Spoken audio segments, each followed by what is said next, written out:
Hey, oh, selamat sore semuanya. Sore, Assalamualaikum Pak. warahmatullahi wabarakatuh. Kuliah online untuk pertemuan ke-8 kelas sore di 21 April 2020 kita mulai ya. Silahkan siapa dulu yang mau mempresentasikan laporan perkembangan akhir dari tugas ujian tengah semester. Ya. Oke, siapa dulu? Silvi. Ya, silakan Silvi. Oke. Ya, Pak. Ya.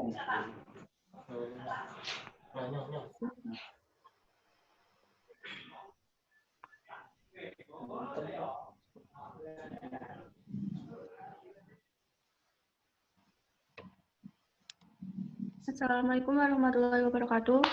Selamat. Tentang desain rooftop garden.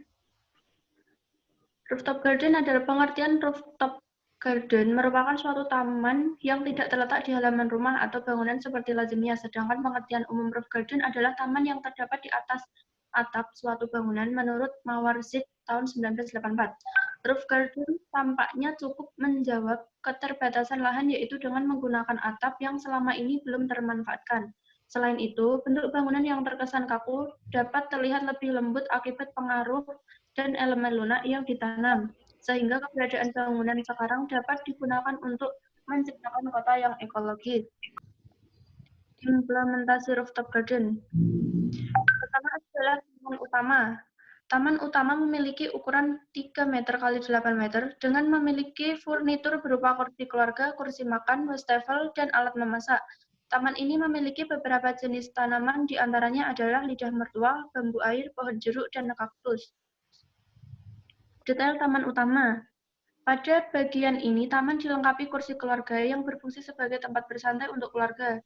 Di taman ini terdapat pohon jeruk di tengah-tengah antara kursi satu dan kursi yang lainnya. Di taman ini terdapat tanaman bambu air.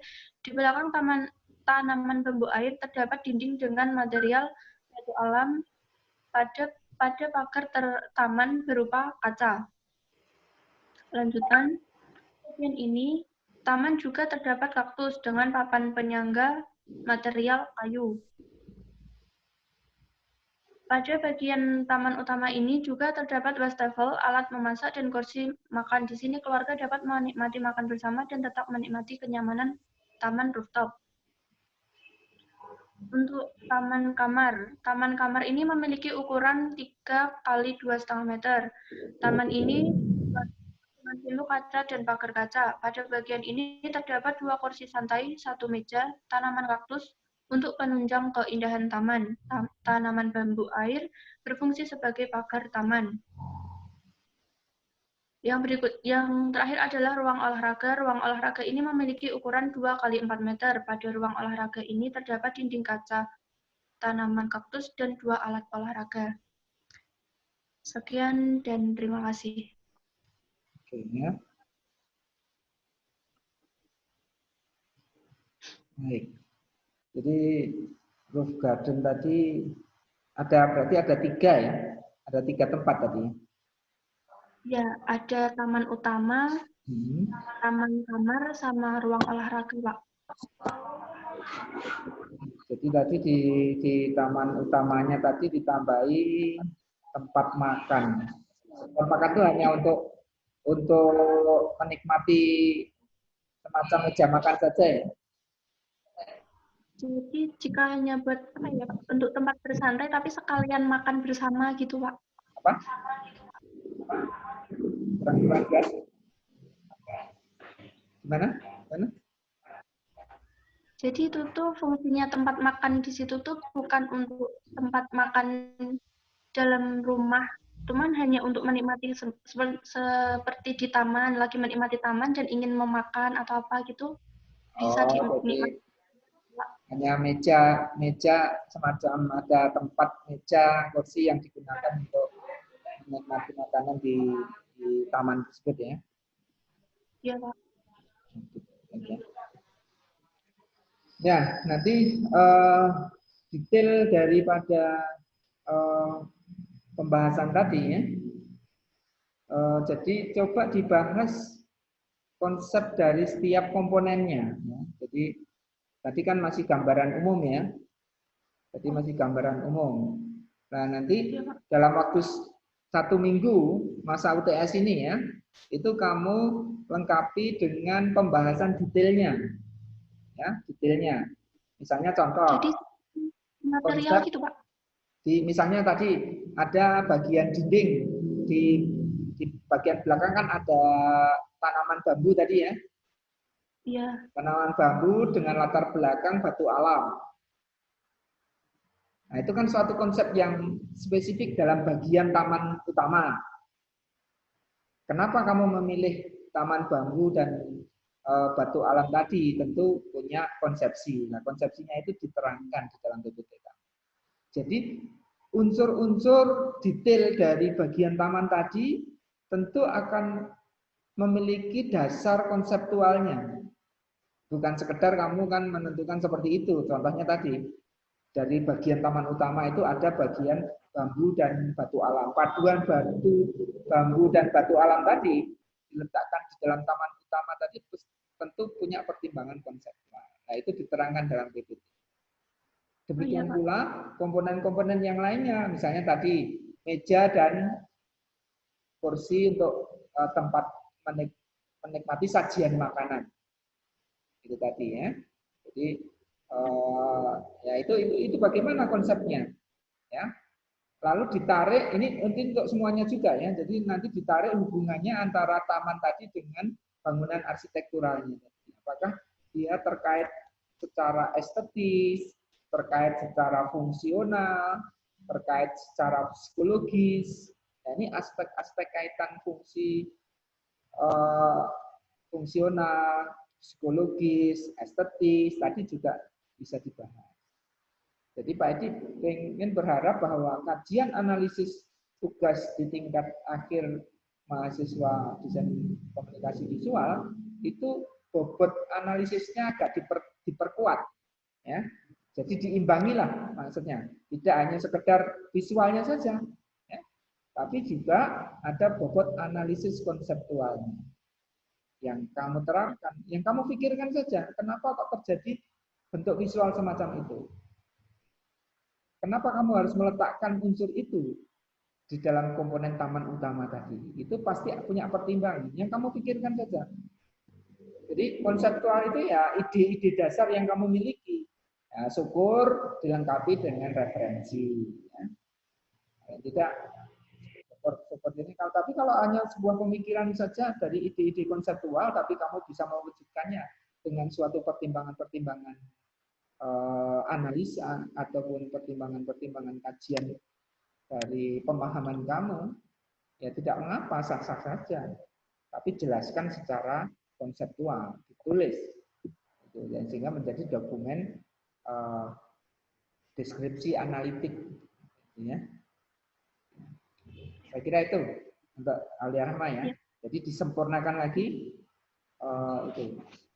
Kemudian juga nanti akan ada juga di samping disajikan dalam bentuk PPT, sebagaimana yang dulu Pak Edi butuh nanti di poster disajikan dalam bentuk poster ya. Nah poster itu tadi nanti ya kalau sekarang kan mungkin nanti kalau sudah moga-moga kalau sampai akhir semester sudah reda ya itu posternya akan dicetak sebagaimana biasa ya. Akan dicetak untuk dokumentasi. Kalau tidak ya file JPEG-nya dulu nanti dibikinkan. Ya, file JPEG. Sama seperti tugas-tugas yang sebelumnya ya. Tadi akan menentukan juga dibikin dalam bentuk poster sebagai kajian kalau kamu pameran ataupun nanti untuk bukti studi itu poster lebih mudah untuk disajikan. Ini loh mahasiswa angkatan 2017 membuat rancangan taman. Bagaimana? Oh, posternya ada ini sebagai presentasi. Gitu ya, ini juga untuk semua. Tapi tadi catatan untuk Alia, detail dari komponen tadi perlu diterangkan ya komponen. Jelas Alia? Baik. Siapa lagi? Alia sudah? Ya, jadi Saya, Pak. Oke, Suryani, silakan Suryani. Bentar, Pak.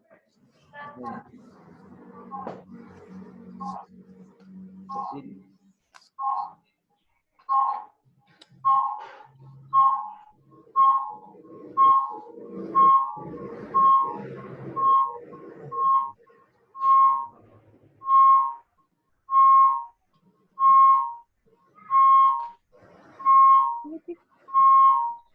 Assalamualaikum warahmatullahi wabarakatuh. Sini saya akan menjelaskan tentang implementasi taman hidroponik. salah satu dimatikan suaranya itu. Apa ini? Yang splatter menggema. Oke, lanjutkan. Di sini waktu saya bahas, hidroponik yang saya pakai menggunakan sistem nutrien film teknik atau NPT, larutan nutrisi secara maaf Pak. Kok menggema? Bentar. Kamu pakai HP apa pakai komputer? Pakai HP Pak. HP. HP. Terus komputernya juga hidup? Enggak. Kok menggema? Oke, lanjutkan. Kelihatannya udah. Ya, silakan. Hidroponik sistem nutrien film tekniker. Jadi yang dimaksud dengan NVT itu larutan nutrisi secara terus-menerus dialirkan mengenai akar tanaman menggunakan pipa PVC dengan teknik sirkulasi. Berikutnya, here atau nutrisi tanaman. Wadah berisi 5 liter here yang nantinya akan disalurkan pada pipa untuk menyirami tanaman. Tidak hanya hidroponik, di sini juga ada tanaman gantung. Tanaman gantung ini berfungsi untuk memaksimalkan lahan dan sebagai variasi rangkaian tanaman. Jenis tanaman yang digunakan adalah daun sirih gading.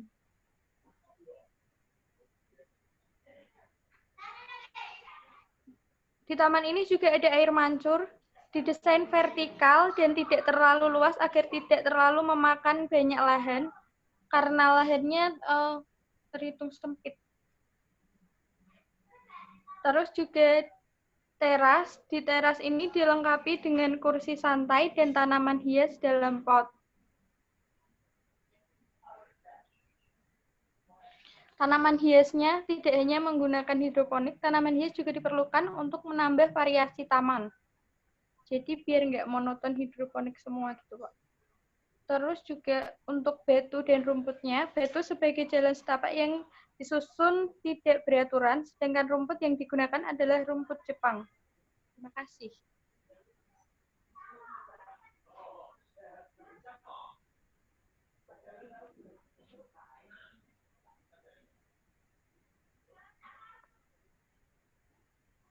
Nggak kedengeran, Pak.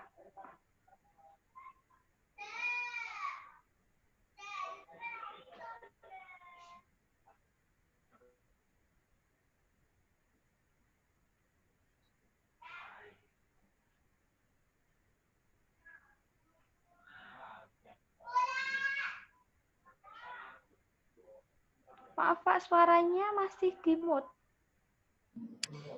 Bisa Anda ditampilkan denah? Jadi ada berapa taman tadi?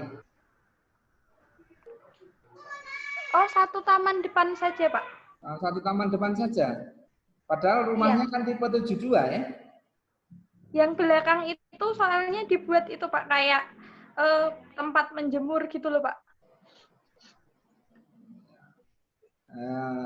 Dioptimalkan sebenarnya bisa ya. Jadi dioptimalkan bagaimana tipe 72 tadi itu kan cukup luas untuk meletakkan taman tidak hanya satu ya. Jadi di situ bahkan di dalam bisa saja karena ini konsepnya hidroponik, dia itu bisa tidak memerlukan lahan yang apa ya? Berarti kan lebih banyak medianya tidak permanen ya, artinya bisa ada yang bisa dipindah ada yang bisa dipindah, ada yang menempel menggantung. Nah itu coba dioptimal.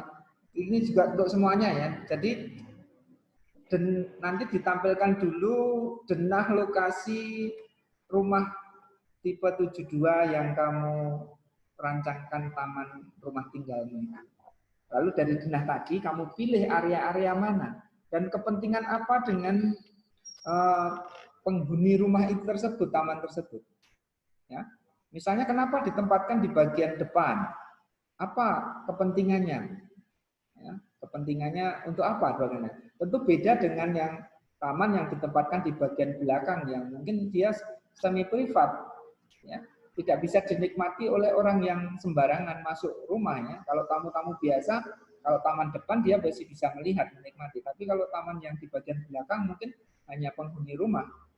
Nah, tentu akan memiliki konsepsi yang berbeda dengan taman yang sifatnya publik tadi. Ya, gitu. Terus kemudian juga ada mungkin pengisi-pengisi ruang, ya, bagian dari arsitektur rumah tinggal tadi itu ada lorong-lorong misalnya, ataupun satu ruang-ruang kosong, walaupun dia mungkin difungsikan juga dengan tempat jemuran, ya. Misalnya dengan tempat jemuran, tapi bagaimana kamu bisa menambah nilai dari pemanfaatan ruang belakang tadi, ya. Nah, barangkali dengan konsep hidroponik tadi ini akan media tanamnya tidak seperti yang ditanam di bagian tanah di bawah, ya. Jadi dia dengan berbagai macam variasi itu tadinya. Itu Suryani, jangan cuma satu, yang lainnya kan bisa ada 2 atau 3 atau bagaimana. Tapi hubungannya secara keseluruhan juga dengan hubungan dengan arsitektur rumah tinggalmu. Ya. Gimana Suryani? Jelas penjelasan tadi? Halo? Jelas, Pak. Ya. Ya, sebagaimana si tempatnya Silvi tadi kan ada 3 tadi. Ya, ada 3 tadi, ada 3 lokasi tadi, ya.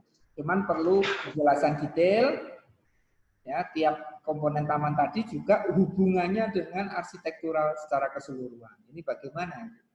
Ya. Karena ini tentu akan menyatu dengan arsitektur rumah tinggalnya itu.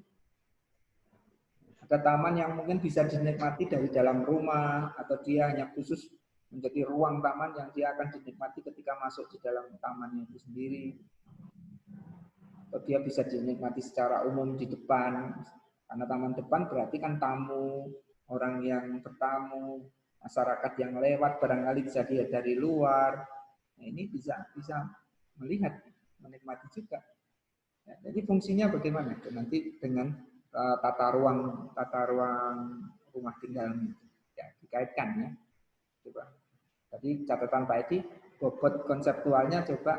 Jadi apa yang kamu pikirkan? Apa ide-ide dasar dari pemikiran kamu tadi akan wujud dalam bentuk visual. Nah, sementara ini kan belum kamu tuliskan, kamu tulis. Nah, analisisnya sejauh mana nanti akan melihat dari laporan penyajian presentasi file PPT ini. Baik, saya kira itu catatan untuk Suryani, ya. Baik, siapa lagi? Oke, silakan. Saya, Pak. Diki, silakan Diki.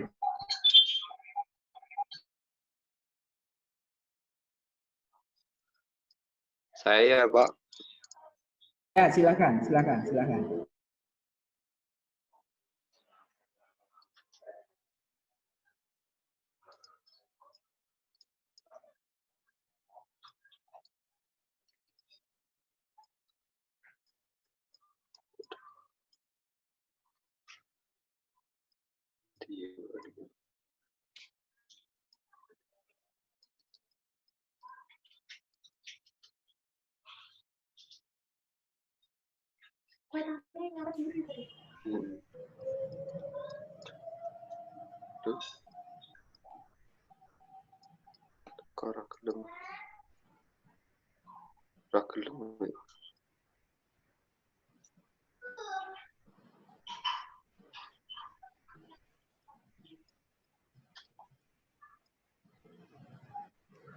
Bentar ya Pak, saya pindah dulu. Ini langsung dari flash disk nggak bisa Pak. Oke.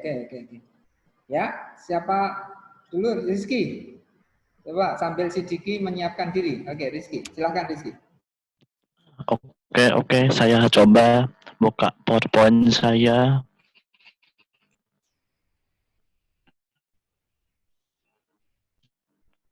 Bentar, masih loading. Oke, kalau gitu saya pembukaan dulu. Assalamualaikum warahmatullahi wabarakatuh. Saya Rizky Ridwan Saputra akan mempresentasikan tentang lanjutan dari kemarin implementasi konsep taman yang sekarang diperbaiki dengan komposisi. Bentar, saya sharing screen dulu. Ini barusan buka. Oke, udah masuk ya. Kelihatan. Ini langsung saya full screen saja. Ses. Bentar ini jauh. Oke. Oke, langsung saja. Ini referensi tamannya saya kemarin coba saya cari di Google beberapa komposisi taman dan saya nemu ini. Ini untuk komposisi taman depan yang kurang lebih seperti ini. Ini komposisi. Ini juga komposisi yang kelihatan taman luas. Berarti lahannya sempit tapi kelihatan luas. Dan saya, wah ini bisa jadi referensi nih. Nah, yang ini untuk dinding taman, ada yang pakai dinding, yang bawah enggak. Ini bisa jadi pandangan juga. Nah, ini untuk taman dalam. Taman dalam itu bisa pakai air mancur atau pakai apa ya, kayak semacam tempat untuk pengumpulan pot-pot gitu. Pot-pot yang isinya tanaman-tanaman kecil. Oke, langsung ke analisa atau interpretasi. Tadi Mas udah menjelaskan referensi, sekarang mencoba interpretasinya. Ini untuk daerah rumah sebelumnya, ini sebelum redesign ya, versi kemarin presentasi sebelumnya. Nah, ini untuk sesudah redesign atau perbaikan komposisi. Ini taman depannya,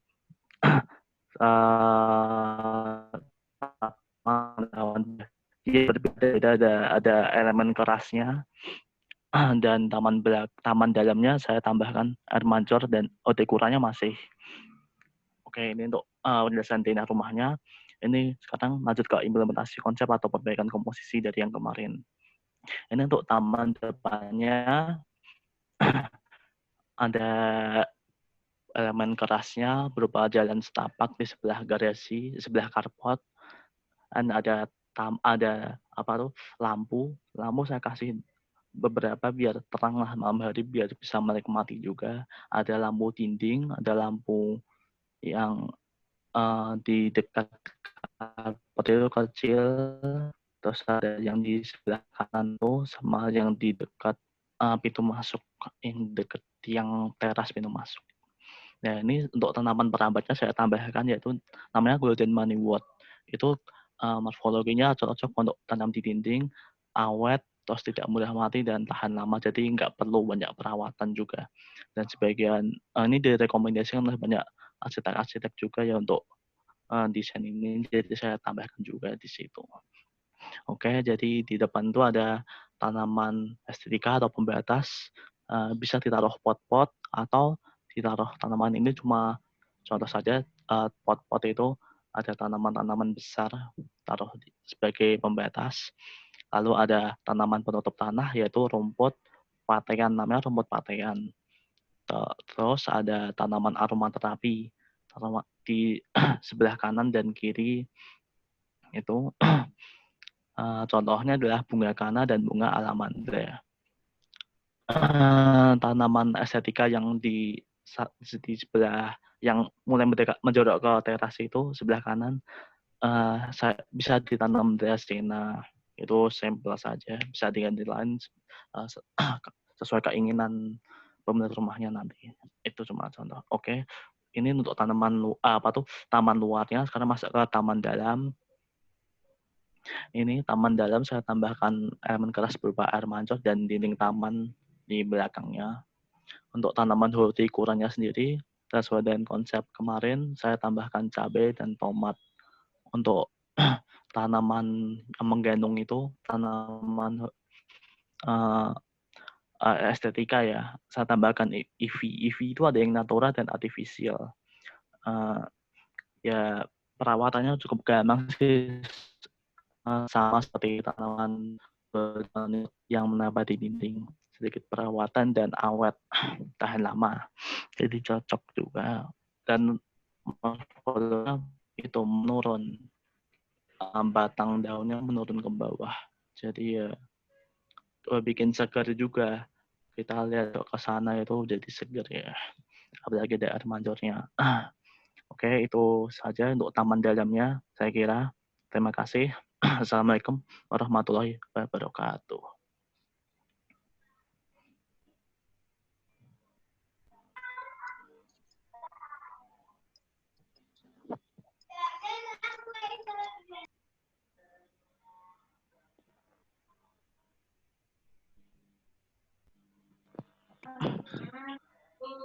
Masih ke-mute kamu tuh, Pak.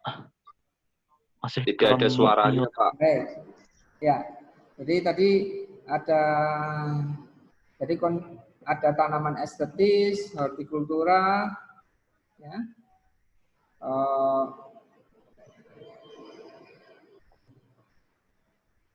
Cuman tadi penjelasannya di dalam PPT coba sama seperti yang lain ya. Jadi konsepnya tidak hanya dijelaskan secara kalau di dalam presentasi ini enggak masalah ya, tapi nanti di dalam karya tulisannya coba lebih didetailkan. Ya.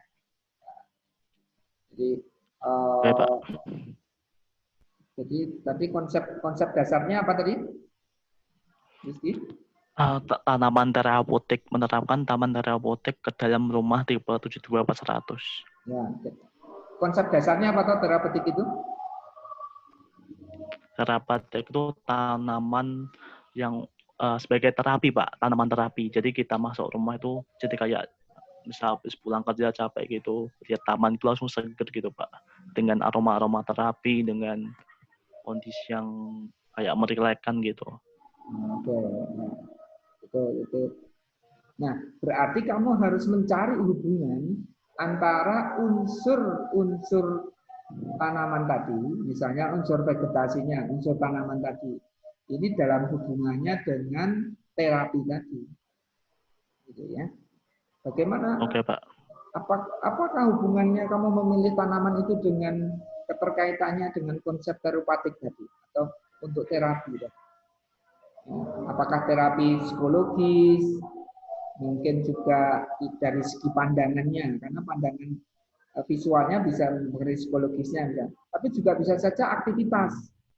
Jadi misalnya seseorang melakukan aktivitas, jadi mengelola tanaman itu akan terkait dengan aktivitas fisik, ya kan? Nah, aktivitas fisik tadi memacu stimulan untuk terapi, misalnya fisik, dengan pergerakan aktivitasnya di dalam mengelola taman tadi. Jadi taman itu tidak hanya sekedar untuk bisa dilihat, tapi memicu aktivitas-aktivitas pemilik. Nah itu kamu jelaskan terapeutiknya yang mana? Apakah hanya visual, psikologis saja, atau dengan aktivitas tadi? Nah terapi bisa saja mungkin elemen kerasnya itu batu-batu untuk apa namanya, untuk kaki itu ya, itu kan bagian juga dari terapi juga kan, refleksologi itu kan kaki kan begitu kan, ya. Baik, oke. Karena tadi Pak Adi, kita nanti akan break sebentar ya, kita lanjutkan setelah sholat. Yang belum maju silahkan nanti masuk kembali setelah jam 18.15 ya, jam 18.15 silahkan. Bagi yang belum maju masuk kembali, bagi yang sudah maju bila tidak ada cara juga ada baiknya untuk mendengarkan diskusi-diskusi ini ya. Nanti presentasinya kita lanjutkan habis maghrib ya. Diki ya, Diki ngawali nanti ya, Dik. Siapkan, Dik. Kita break dulu. Ya, Pak. Kita break dulu. Habis maghrib nanti jam 18.15 ya. Kita break. Baik, saya kira kita break dulu untuk kepentingan sholat maghrib. Selamat malam. Assalamualaikum warahmatullahi wabarakatuh. Waalaikumsalam warahmatullahi wabarakatuh.